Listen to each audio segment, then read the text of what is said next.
Hi PJ, my name is Francois from Pageant Mag Philippines. Okay, PJ, can you tell us about yourself? Uh, I'm PJ Rosario and I'm 24 years old and I'm representing Pangasinan.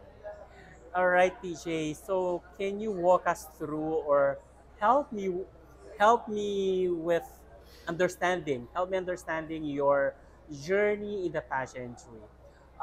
Is this your first time in the pageantry, or you've been joining pageants even before Mr. Grand Philippines? Yes, actually this is my first time to join national pageant. Although may sinalihan na rin akong recent pageant, pero way back 2017. Ano lang siya, parang talent search na pageant lang. Circle of 10 yung name niya. I don't know if familiar kayo. Ano yun? Ano yung... Circle of 10. Ay, Circle of 10. Yes. Okay.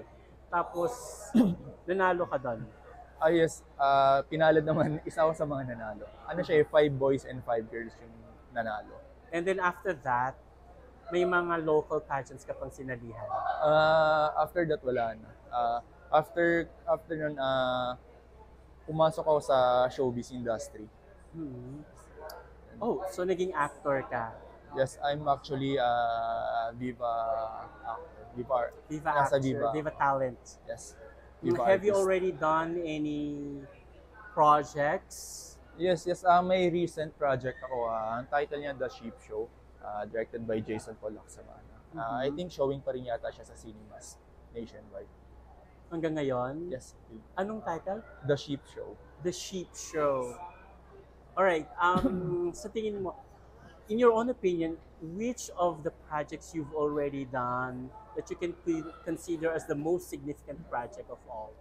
Ito, yung recent ko. As in, malaking project to kasi aside sa lead namin na bagong love team din ng Viva, si Heaven Perelejo and Marco Gallo. Ano kasi siya parang 6 love teams kami dito na pinakilala. Parang sa akin ito yung pinaka-malaki kong project na nagawa. So why did you cross over to pageantry? Yun nga, tulad din ng sinabi ko sa iba, ano kasi, gusto kong yung comfort zone ko, yung takot ko na humarap sa napakadaming tao na live, nasa stage ka. Gusto kong malagpasan yan.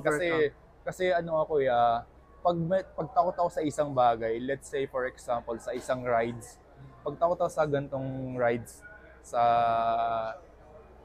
gusto kong matry isang beses, pero after that, okay na ako. Parang gusto ko lang ma-overcome yung takot ko na subukan yung bagay na yun.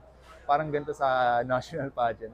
Gusto kong masubukan para at least hindi ko lagi tinatanong sa sarili ko na ano ba feeling na matry yung ganito kalaking pageant, Mr. Grand Philippines.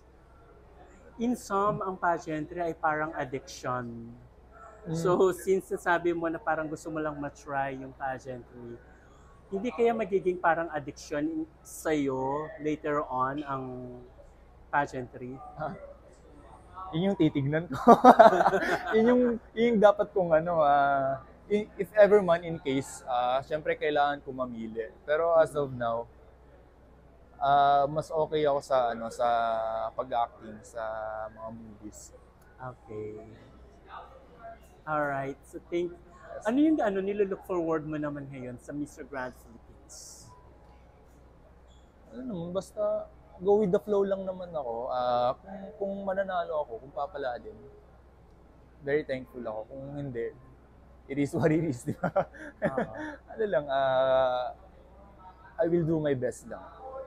Sana pala rin. At sana supportahan ako ng pageant community at ng mga taga-Pangasinan. Absolutely.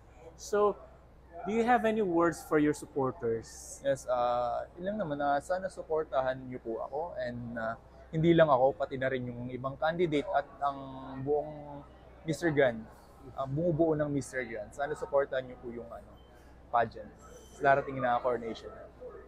Alright, thank you so much, thank you. PJ. And once again, my name is Francois and thank you for gracing Pageant Mag Philippines. Thank you.